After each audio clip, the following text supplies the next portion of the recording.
2 காலம் இருக்கு. ஒரு காலத்துக்கு தாவே காலம் வச்சுப்பாங்களா, ஒரு தாக்கத்துக்கு திமுக வச்சுக்கிறாங்கன்னா பாக்குற நம்ம எல்லாம் பைத்தியக்காரனா. ஆனா நாங்க எந்த கூட்டணியில இருக்கோம்? திமுக கூட்டணியில தான் இருக்கிறோம். என்னடா அரசியல் இது? பதவிக்காக வந்த இவர்கள் நாளைக்கு அதே பதவிக்காக நம்மளை விட்டு என்னைக்கு வேணா ஓடிடுவாங்கன்ற பயம் திரு விஜய் சாருக்கு வந்து. வணக்கம் சார். வணக்கம் ஜெய் சார். இப்போ தமிழக அரசியலில் பரபரப்பாக போயிட்டு இருக்கிறது தாவேக்காவோட அரசியல் நிலைப்பாடு தான். நேற்று அதிமுகவில் இருந்து ராஜினாமா பண்ண 3 எம்எல்ஏக்கள் உடனடியாக தாவேக்கால் அடைஞ்சிருக்காங்க. இன்னைக்கு கூட அதிமுகவில் இருக்கிற ஒரு எம்எல்ஏ ராஜினாமா பண்ணிட்டு அந்த கடிதத்தை கொண்டு சபாநாயகர்கிட்ட கொடுத்துருக்காரு.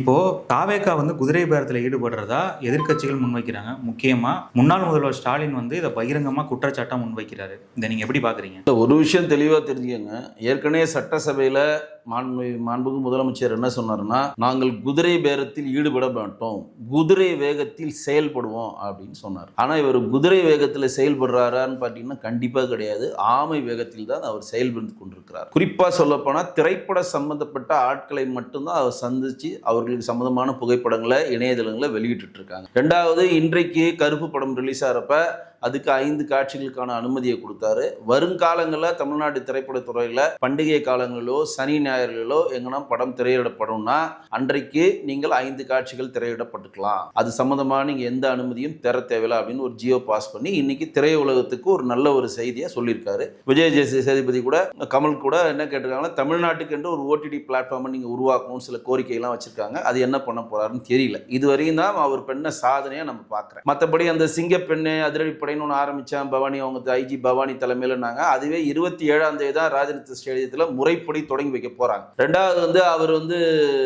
அன்றைக்கு கையெழுத்திட்ட 3 விஷயங்களும் இன்றைக்கு பெரிய லெவலில் மக்களிடம் கொண்டு போய் சேர்க்கப்படலை அப்படின்னு தான் நான் சொல்லுவேன். 3வது என்னன்னா, இன்றைக்கு வருபவர்களை எல்லாரையும் வாரி அணைத்துக் கொண்டு தன் கட்சியினுடைய உறுப்பினராக சேர்த்துக் கொள்வதற்கு காரணம் திரு விஜய் அவர்கள் காங்கிரஸையும் விடுதலை சிறுத்தைகள் கட்சியிலும் 2 கம்யூனிஸ்டையும் முஸ்லீம் லீக் கட்சியும் அவர் நம்ப தயாராக இல்லை. ஏன் அப்படின்னா, கிட்டத்தட்ட 10 வருடம் விடுதலை சிறுத்தைகள் கட்சிகள் திமுகவோட இருந்துச்சு. திமுகவில் இருந்தனால்தான் அவங்களுக்கு பானை சின்னம் கிடைச்சது. திமுகவில் இருந்தனால்தான் அவங்களுக்கு 2 எம்பிக்கள் கிடைத்தாங்க. திமுக தான் அவங்களுக்கு 8% ஓட்டை பெறது காரணமாக இருந்து அவர்களை தேர்தல் கமிஷன் அங்கீகாரம் பெற்ற கட்சியா உருவாக்குனதுல திமுகவுடைய பங்கு இருக்குன்னு உங்களுக்கு எல்லாருக்குமே தெரியும். கம்யூனிஸ்ட் கட்சியும் 2024 தேர்தலில் திமுகவில் பெருமளவு பணம் பெற்று அதை வைத்தான் வென்றெடுத்தாங்கன்னு உங்களுக்கே தெரியும். அதே மாதிரி செத்துப்போன கம்யூனிஸ்டையும் செத்துப்போன காங்கிரஸையும் நிலைநிறுத்தி தன்னுடைய கூட்டாளியாக வைத்திருக்கிறதுக்கு திமுக பெரும் பணத்தை செலவு பண்ணதுன்னு உங்களுக்கே தெரியும். இன்னைக்கு திமுகவை சேர்ந்த இன்னைக்கு காங்கிரஸை சேர்ந்த 5 எம்எல்ஏக்களும்,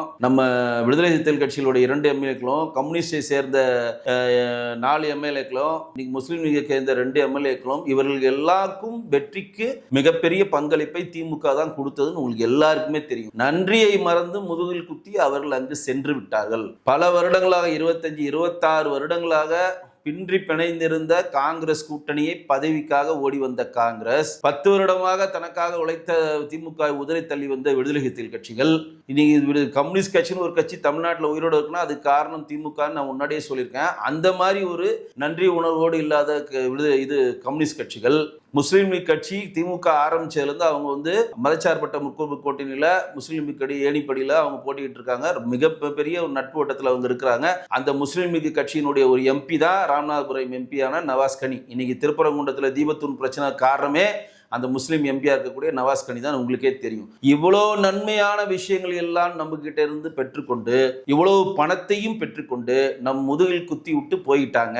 இந்த மாதிரி இவ்வளோ சொகுசுகளையும் இவ்வளோ அதிகாரங்களையும் இவ்வளோ பதவிகளையும் இவ்வளோ பணத்தையும் வாங்கிட்டு பதவிக்காக வந்த இவர்கள் நாளைக்கு அதே பதவிக்காக நம்மளை விட்டு என்னைக்கு வேணா ஓடிடுவாங்கன்ற பயம் திரு விஜய் சாருக்கு வந்து விட்டது. அதனாலதான் அவர் தொக்கா 25 பேரை உள்ள கொண்டு போயிடலாம் நினைச்சாரு. அது எடப்பாடி அதை முறியடிச்சிட்டார். அவர் உள்ள புகுந்து அது முறியடிச்சதுனால இன்னைக்கு இந்த பக்கம் போக முடியாம அந்த பக்கம் போக முடியாம, சரி நம்ம கம்யூனிஸ்ட் தொல்லையிலிருந்து விடுதலை சிறுத்தைகள் தொல்லையிலிருந்து காங்கிரஸ் தொல்லையிலிருந்து முஸ்லீம் லீக் தொல்லையிலிருந்து விடுபட்டால் போதும், அதற்கு நமக்கு பெரும்பான்மையான வேணும். எவ்வளவு இப்ப அவங்க இருக்காங்க? 108 பேர் இருக்காங்க. 108 பேர்ல சபாநாயகர் ஒன்று கழிச்சிட்டிங்கன்னா, விஜய் சார் கழிச்சிட்டிங்கன்னா 106 பேர். ஏன்னா திருச்சி கிழக்கு நம்ம கழிச்சாகணும். 106 பேர் இருக்காங்க. பெரும்பான்மைக்கு இன்னும் 16 பேர் தேவை. 16 பேர்ல இன்றைக்கு தான் 3 பேர் வந்திருக்காங்க. நேற்று 3 பேர் போயிருக்காங்க. மரகதம் போயிருக்காங்க, சத்தியபாமா போயிருக்காங்க, போயிருக்காங்க. பெருந்துறை எம்எல்ஏ இருக்கக்கூடிய ஜெயக்குமார் போயிருக்காரு. இன்னைக்கு இசக்கி சுப்பையா கொண்டு போய் கொடுத்திருக்காரு. அப்ப 4 பேர் வந்துட்டாங்க. இன்னும் 10 பேர் அவர்களுக்கு வருவார்கள். அந்த 10 பேர் அவங்க எப்படி எடுக்கிறாங்கன்னா ஃபில்டர் பண்ணி எடுக்கிறாங்க. பெரிய தலைகளா எடுக்காம நம்ம கட்சிக்கு வந்து நம்ம கட்சியினுடைய விசேஷ சின்னத்தில் நின்று இவங்க வென்றெடுத்தாங்கன்னா நமக்கு அடிமையா அவங்க இருக்கணும். அங்க ஏடிஎம்கே காரணம் உருவெடுக்க கூடாது. ஏன்னா திமுக இருக்கக்கூடிய காங்கிரஸ் வந்து திமுக வந்து விலகத்துக்கான மிகப்பெரிய ஒரு காரணம் என்னன்னா, திமுக யார் யார் காங்கிரஸ் வேட்பாளராகணும் சொல்லி திமுக தீர்மானிக்குது. யார் வந்து தமிழ்நாடு காங்கிரஸ் காரிய கமிட்டியினுடைய தலைவராகணும் திமுக தீர்மானிக்குது. எல்லாமே திமுக தீர்மானித்து திமுக கரைவேட்டி கட்டாத காங்கிரஸ்காரர்களை உருவாக்குறதுக்கான ஒரு கட்டமைப்பை திமுக ஏற்படுத்தினது தான் ராகுல் காந்திக்கு தெரிஞ்சு கோவத்துல அவர் அங்க போயிட்டார். அந்த மாதிரி யாரும் இங்க வரக்கூடாது. இங்க வந்து அவங்க முழுக்க முழுக்க விஜய் வெள்ளக்காக்கா பறக்குதுன்னு சொன்னா பறக்குதுன்னு சொல்லுகிற ஆட்கள் மட்டும்தான் அவருக்கு தேவை. நீங்க நினைக்கிற மாதிரி இன்னைக்கு எடப்பாடி அவர்களை போய் சிவி சண்முகம் மற்றும் வேலுமணி குரூப்ல இருந்து 5 பேர் சந்திச்சிட்டாங்க. அந்தியூர் எம்எல்ஏ ஆகட்டும், நம்ம பண்ருட்டி எம்எல்ஏ ஆகட்டும் சொல்லி 5 பேர் சந்திச்சிட்டாங்க. அது தனி கதை. ஆனாலும் இன்று நேற்று 3 இன்றைக்கு 1 இன்னும் 10 பேரை உள்ள கொண்டு போய் 120 கன்சாலேட்டா ஃபில் பண்ண பிறகு, ஏன்னா இதுக்கு அவங்களுக்கு டைம் இருக்கு, 6 மாசம் டைம் இருக்குங்க. அடுத்த சட்டசபையில அவங்க வந்து தன்னுடைய பெரும்பான்மை நிரூபிக்கிறது. இந்த 6 மாதத்துக்குள்ள கொஞ்சமா அங்கிருந்து கரைச்சி கொண்டு வந்து 125 ஸ்டெபிலிட்டி ஆன உடனே அடுத்த நம்பிக்கையில்லா தீர்மானம் வரப்பயே முழுக்க தாவேகா சார்ந்த எம்எல்ஏக்களே 122 பேர் ஓட்டு போடுற மாதிரி ஒரு கட்டமைப்பை விஜய் ஏற்படுத்தி கொண்டதுக்கான தொலைநோக்கு திட்டத்தை தொடங்கிவிட்டார். ஏன்னா கம்யூனிஸ்டையும் விடுதலை சிறுத்தைகள் கட்சியும் காங்கிரஸையும் முஸ்லீம் லீக்கையும் அவர் நம்ப தயாராக இல்லை. ஏற்கனவே வந்து திமுகவில் பிரயாணம் பண்ணி முதல குத்திட்டு வந்தவங்க நம்ம கிட்ட பதவிக்காக வந்திருக்கானுங்க, நம்ம கிட்டையும் பதவிக்கு இருந்து நம்ம முதுகுலையும் குத்துவாங்கன்னு சொல்லி அவர் பயப்படுறார். அப்ப இன்னைக்கு சரவணன் போய் சேர்ந்துட்டார். நேற்று பல கட்சி சரவணன், அவர் போகாத கட்சியே கிடையாது. டாக்டர் சரவணன் மதுரை அவரும் போய் சேர்ந்துட்டார். இப்படி பல பேர் வந்து அங்க போய் சேர்ந்துட்டு இருக்காங்க. அதிகாரம் படித்த எம்எல்ஏக்களை நீங்க நினைச்சிட்டு இருக்கீங்க, நிறைய பேர் இங்க நினைச்சிட்டு இருக்காங்க அஇஅதிமுக வந்து பலம் இழந்து விட்டது, அதனால அந்த கட்சியை உடைச்சா எடுத்துட்டு போறாங்க. கிடையவே கிடையாது. திமுகவில் இருந்தும் காங்கிரஸில் இருந்தும் பல பேர் நேரடியாக தாவேகாவுக்கு செல்வதற்கு தயார் நிலையில இருக்கிறாங்க. குறிப்பா திமுக இருக்கக்கூடிய அதிருப்தி எம்எல்ஏக்கள், திமுக இருக்கக்கூடிய வெறுப்பு அரசியலை கற்கக்கூடிய எம்எல்ஏக்கள், இனிமேல் திமுகவுக்கு எதிராக இல்லை, எதிர்காலம் இல்லைன்னு நினைக்கிற எம்எல்ஏக்கெல்லாம் பல பேர் வந்து தாவேகாவோட பேச்சுவார்த்தை நடத்திட்டு இருக்காங்க. அந்த கோஷியும் உடைந்து போறப்ப இந்த கோஷியில ஒரு 10, அஇஅதிமுகவில் ஒரு 10, திமுகவில் ஒரு 10, 20 பேர் ஏற்கனவே 106 போதும், 126 கன்சாலிடேட்டா வின் பண்ணலான்ற ஒரு பிளானிங் ஸ்ட்ரக்சர் தான் முடிவு பெறுது.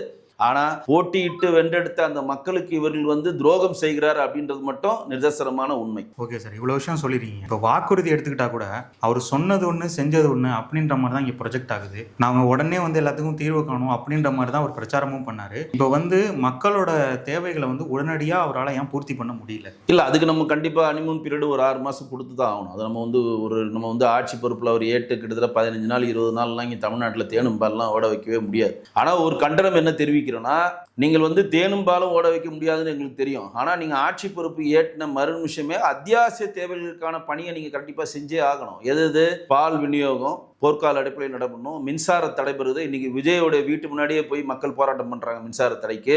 சட்டம் ஒழுங்கு பிரச்சனை. அவர் ஆட்சி பொறுப்புல வந்து கிட்டத்தட்ட 40 கொலைகள் நடந்திருக்கு தமிழ்நாட்டில் கிட்டத்தட்ட 15 நாள்ல. இதையெல்லாம் விஜய் வந்து கண்டிப்பாக போர்க்கால அடிப்படையில் சரிப்படுத்தணும். அது சரிப்படுத்தாம நீங்க வந்து எனக்கு இன்னும் டைம் கொடுங்க, டைம் கொடுப்போம். இப்போ வந்து நீங்க வெளிநாட்டு முதலீடுகளை ஈர்க்கணும், டைம் கொடுக்குறோம். ஜிஎஸ்டி சம்பந்தமான ஒரு பிரச்சனைகள் இருக்கு, அது வந்து மத்திய அரசு கிட்ட வந்து ஃபைட் பண்ணி வாங்கணும், டைம் கொடுக்குறோம். சம்ஸ்கிருத அபியான் திட்டத்தில் நாங்கள் இணைய மாட்டோம், பிஎம்சியில் நிதி இணைய மாட்டோம், சம்ஸ்கிருத அபியான் திட்டத்தின் கீழே நாங்கள் ஃபண்ட் வரதுக்கான மத்திய அரசு வலியுறுத்துவோம், டைம் கொடுப்போம். அதுக்கெல்லாம் டைம் இருக்கு, நாங்கள் ஒத்துக்கிறோம். ஆனா போர்க்கால அடிப்படையில் நீங்க டே 1ல கையெழுத்து போட்ட மறுநாளே சட்டம் ஒழுங்குக்கு நீங்க தான் ரெஸ்பான்சிபிலிட்டி, நீங்க தான் போலீஸ் துறை மந்திரி. டே 1லே பால் விநியோகம் கரெக்டா இருக்கணும். டே 1லே உங்களுக்கு வந்து மின்வெட்டு இல்லாம இருக்கணும். இன்னைக்கு நீங்க 15 நாள்ல ஒட்டுமொத்த தமிழ்நாடே மின்வெட்டுல தவிக்குது. இன்னைக்கு வெயில் காலத்துல வீட்டுல இருக்க முடியல, பெரிய சங்கடமா இருக்கு. நீ வலைதளம் திறந்தாலே அவன் தாவேகாவை திட்டி ரீல்ஸ் போட்டுக்கிட்டே இருக்கான். எந்த ரீல்ஸால் அவங்கள ஆட்சி வந்தாலோ அந்த ரீல்ஸாலே நீங்கள் கவுக்கப்படக்கூடிய சூழ்நிலை நீங்களே உருவாக்கி. சோ இதை வந்து நம்ம வந்து பரவாயில்லைங்க, இன்னும் கொஞ்ச நாள் நீங்க இன்னும் டைம் எடுத்து நீங்க நல்லது செய்யுங்கலாம் சொல்றதுக்கெல்லாம் நேரம் கிடையாது. போர்க்கால அடிப்படையில் மின்வெட்டை தடுத்துப்படவே வேண்டும். போர்க்கால அடிப்படையில் தமிழ்நாட்டில் குற்றச்செயல் நடக்காம பார்த்துக் கொள்ளவே வேண்டும். போர்க்கால அடிப்படையில் டாஸ்மார்க்கினுடைய மதுவுடைய கள்ளச்சது விற்பனை குறைத்து 10 ரூபாய்க்கு மேல இருப்பதை துடைத்து கவர்மெண்ட்டுக்கு அந்த பணத்தை வருவது வருவதற்கான கட்டமைப்பை ஏற்படுத்தும். ரெண்டாவது, நீங்க என்ன ஸ்டாண்ட் எடுக்க போறீங்க, கொள்கை என்னன்னு சொல்லணும். பரந்தூர் விமான நிலையத்துக்கு நீங்க எதிர்ப்பு தெரிவிச்சீங்க, இப்ப பரந்தூர் விமான நிலையத்துக்கு என்ன பண்ண போறீங்க? தீபத்தூண்ல தீப ஏத்தத்துக்கு நீங்க முடிவே சொல்லல, இப்ப தீபத்தூண்ல தீப ஏத்தத்துக்கு நாங்க வித்ரா பண்றோம், வித்ரா பண்ணிட்டு அதுக்கு ஏத்த சொல்ல போறீங்களா? ரெண்டாவது வந்து இன்னைக்கு சவுக்கு சங்கர் வந்து யூடியூப்ல வந்து குண்டாசை ரத்து பண்ண மாதிரி நிறைய பேருக்கு யூடியூபர்ஸுக்கு வந்து போலியா திமுக அரசாங்கத்தில் போட்ட குண்டாஸ் எல்லாம் ரத்து பண்ணணும். மூணாவது, திமுக எங்கெங்க வந்து சிபிஐ விசாரணைக்கு வந்து சென்னை உயர்நீதிமன்றம் ஆணையிட்டாலும் எங்களுக்கு வந்து நாங்கள் அது சிபிஐ விசாரணைக்கு ஒத்துக்க மாட்டோம்னு சொல்லி உச்சநீதிமன்றத்துக்கு போனாங்களோ அந்த கேஸுக்கெல்லாம் ஸ்டே வாங்கியிருக்கிறதுல அந்த கேஸ் எல்லாம் வாபஸ் வாங்க போறாங்களோ, இந்த பல விஷயங்கள்லாம் உடனடியாக அவர் தெளிவுபடுத்தணும். இதெல்லாம் ரொம்ப ரொம்ப அர்ஜென்ட். இப்போ திமுக வந்து 10 கேஸ் போட்டிருக்க, ஆம்ஸ்டாங்ல இருந்து அண்ணா நகர் பாலியலுக்கு கள்ளச்சாரம் இதுக்கெல்லாம் தடை போட்டு அவங்க போயிருக்காங்க சுப்ரீம் கோர்ட், அதை உடைக்கணும். டிரான்ஸ்ஃபார்ம் கோர்ட் தடை போட்டு போயிருக்காங்க, கேஎன்ஆர் தடை கேட்டு சிபிஐ விசாரணை வேணான்னு போயிருக்காரு. இதுக்கெல்லாம் அவங்க நிலைப்பாடு என்ன? இதெல்லாம் போர்க்கால அடிப்படையில் சொல்லிதான் ஆகணும். நான் இன்னும் டிஃபன் பாக்ஸ்ல சாப்பிட்டுக்கிட்டு இன்னும் நடந்துகிட்டு இருப்பேன், இன்னும் நான் கான்வாய் போயிட்டு இருக்கோம், இந்த கதையெல்லாம் இங்க செல்லுபடியே ஆகாது. உங்களுக்கான டைம் மற்ற டிபார்ட்மெண்ட்டுக்கு கொடுக்கலாம். கல்விக்கோ, இப்போ கல்விக்கு வந்து இன்னும் 10 நாள் கழிச்சு ஸ்கூல் திறக்க போறோம் நீங்க சொல்றது அந்த மாதிரி பண்ணலாம். ஆனா சட்டம் ஒழுங்கு, மின்சாரம், மக்களுடைய அத்தியாவசிய தேவைகளுக்கான இந்த விஷயங்கள் போர்க்கால அடிப்படையில் நடந்தே ஆகணும். இப்ப அருண்ராஜ் வந்து சுகாதாரத்துறை அமைச்சர் என்ன சொன்னாருன்னா, தாவேக்காவை சேர்ந்த அமைச்சர்களும் தாவேக்கான சட்டமன்ற உறுப்பினர்களும் இனிமேல் வந்து நோய் விட்டாருன்னா அவங்க தமிழ்நாட்டில் இருக்கக்கூடிய அரசு மருத்துவமனையில் தான் சிகிச்சை பெறுவாருன்னு அவர் சொல்லி வாயமுள்ள செங்கோட்டையன் உடம்பு சரியில்லாம தனியார் மருத்துவ போய் படுத்துட்டாரு. என்னப்பா நீ தானப்பா சொன்ன எல்லாரும் அரசு மருத்துவமனை தான் சிகிச்சை பெறுவாங்கன்னு, இப்ப செங்கோட்டையன் வந்தவனே போய் தனியார் மருத்துவ படுத்து கேட்டா அவர் அதுக்கு ஒரு உலகமகா அதிசயமா உலகமே வியக்கக்கூடிய ஒரு பதில செங்கோட்டையன் சொல்றாரு. என்னன்னா, அரசு மருத்துவமனைக்கு போனா நான் ஒரு பெட்டை ஆக்குபை பண்ணணும், ஆனா நான் இப்போ பிரைவேட் பெட்ல போய் படுத்துட்டேன், ஏன்னா அதெல்லாம் என் உறவினருக்கு சொந்தமான ஹாஸ்பிட்டலு, எனக்கு காசே வாங்க மாட்டாங்க, ஃப்ரீயா பண்ணுவாங்க, ஏன் ஒரு அரசு மருத்துவமனை பெட்டை நான் வேஸ்ட் பண்ணுன்ற அப்படியே உலகமே வியக்கிறமான ஒரு பதில சொல்லி பூசு முழுகிற வேலையை முதல்ல நிப்பாட்டுங்க. உங்களால் என்ன செய்ய முடியுமோ அதை பொது வழியை சொல்லுங்க. செய்ய முடியாதை சொல்லி இந்த மாதிரி வம்படியா மாட்டிக்காதீங்க. ஓகே சார், கடைசி கொஸ்டினா வந்து இப்போ முன்னாள் முதல்வர் ஸ்டாலின் என்ன சொன்னார்னா 6 மாசம் வந்து இந்த ஆட்சியை வந்து நாங்க எந்தவித தொந்தரவும் செய்ய மாட்டோம் அப்படின்னு சொல்லியிருந்தாரு. பட் விமர்சனம் வைக்கிறாங்க. ஆனா இப்படிப்பட்ட சூழல்ல அவர் என்ன சொல்லியிருக்காருன்னா, இந்த ஆட்சி ரொம்ப நாள் நீடிக்காது, சீக்கிரமா கலைஞ்சிடும் அப்படின்ற மாதிரி ஒரு கருத்தை முன் வச்சிருக்காரு. இல்ல, இந்த ஆட்சி நீடிக்காது கருத்து நான் எப்படி சொல்றேன்னா, நான் வந்து என்னுடைய தனிப்பட்ட முறையில் நான் என்ன நினைக்கிறேன்னா, இந்த விடுதலை சிறுத்தைகள் கட்சிகளையும் இந்த காங்கிரஸையும் இந்த கம்யூனிஸ்டையும் இந்த முஸ்லீம் லீக்கையும் ஒரு ஸ்பை மாதிரி தான் வந்து மாண்புமிகு முன்னாள் முதலமைச்சர் மு.க. ஸ்டாலின் அமைச்சிருக்காரா அப்படின்ற ஒரு டவுட் எனக்கு வருது. இவங்க எப்படி இருக்கிறாங்க, போங்க உள்ள போய் குட்டி குழப்பத்தை பண்ணுங்க அமைச்சர்கள் பதவி. ஏன்னா இவங்க என்ன சொல்றானுங்க, நாங்க வந்து தாவேகா கூட்டணியில ஆதரவு தெரிவிக்கிறோம், ஆனா நாங்க எந்த கூட்டணியில இருக்கோம், திமுக கூட்டணியில தான் இருக்கிறோம். என்னடா அரசியல் இது? ஒரு 2 காலம் இருக்கு, ஒரு காலத்துக்கு தாவேகால வச்சுப்பாங்களா, ஒரு தூக்கி திமுக வச்சிருக்காங்கன்னா பாக்குற நம்ம எல்லாம் பைத்தியக்காரனா. கம்யூனிஸ்ட் சொல்றாங்க, இப்ப நாங்க கொள்கை ரீதியா வந்து கவர்னர் ஆட்சி வரக்கூடாது ஆதரவு கொடுத்தோம், ஆனா நாங்க திமுக கூட்டணியில தான் இருக்கோம். இது என்ன கொள்கை எனக்கு புரியல. இப்ப காங்கிரஸும் திமுகவும் அடிச்சுக்கிறானுங்க, முஸ்லீமுக்கும் திமுக அடிச்சுக்கிறானுங்க, விடுதலை சிறுத்தைகள் திமுக அடிச்சுக்கிறானுங்க. அது தனி கதை, அது உள்ள போன தனி டாபிக்கே வேணும். இவர்கள் வந்து இந்த கூட்டணிக்கு போலாமா அந்த கூட்டணிக்கு போகலாமா அப்படின்ற பயத்திலே இருக்கிறாங்க. மாண்புமிகு முன்னாள் முதலமைச்சர் ஸ்டாலின் அவர்கள் தெளிவா ஒரு விஷயத்தை ஒரு ஸ்பை மாதிரி அமைச்சிருக்காரு, 6 மாசத்துல இந்த பொய்க்கால் குதிரை உடைக்கப்படும் வரும்னு. ஆனா அதை முறியடிக்கிறதுக்காக தான் ஆதவர்ஜுனா ஒரு ஸ்கெட்ச் போட்டு லீமா ரோஸ் மூலம் எங்க எடுக்கிறாரு, ஏடிஎம்கிலிருந்து ஆட்களையும் இன்னொரு முக்கியமான அமைச்சர் மூலம் திமுகலேருந்து ஆட்களை பிரித்து 125 பலம் வரதுக்கான வேலைகளை தாவேகா தொடங்கிவிட்டது. பல்வேறு கருத்துக்களை எங்களோட பகிர்ந்துறீங்க, மிக்க நன்றி. நன்றி.